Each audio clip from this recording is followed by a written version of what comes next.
My name is Ben Lubchansky. I own business The 608 Community Supported Kitchen, and I work as the sort of chef de cuisine for Black Earth Angling Company in some of these camps and other projects that Kyle and I collaborate on.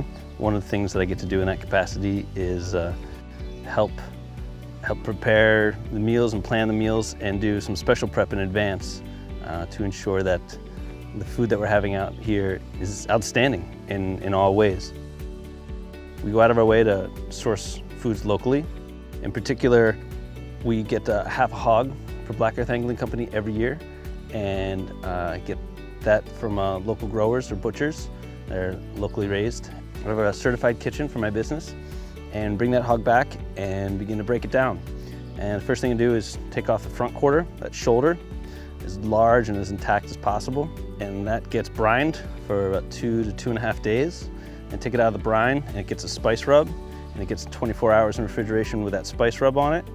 And then that gets pulled out, and that goes in my hot smoker, and we make barbecue. And it gets cooked for about 24 to 30 hours of time in order to get that shoulder to get to that point of beautiful, perfect barbecue.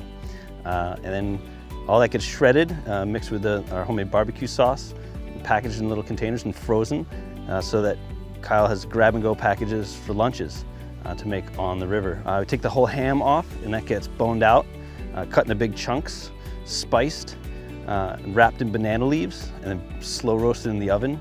It's a dish called puerco pabil.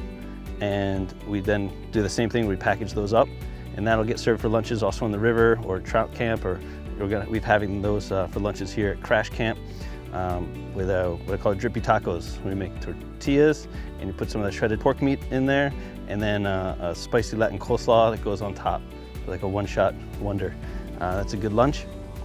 The belly, I cut the belly real sort of tall, and cure that with sort of a savory type cure to make Black Earth Angling bacon, which we're going to enjoy some of that for lunch, and some tomato bacon wraps.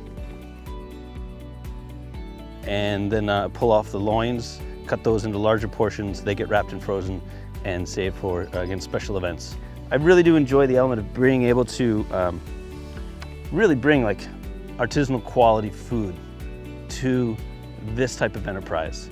You know, it's not every day that you're gonna come out and camp out on the river and have, you know, pasture-raised, heritage breed Berkshire pork spare ribs for dinner.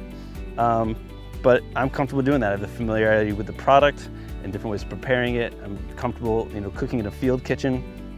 And so it's really, really nice to be able to add that extra element.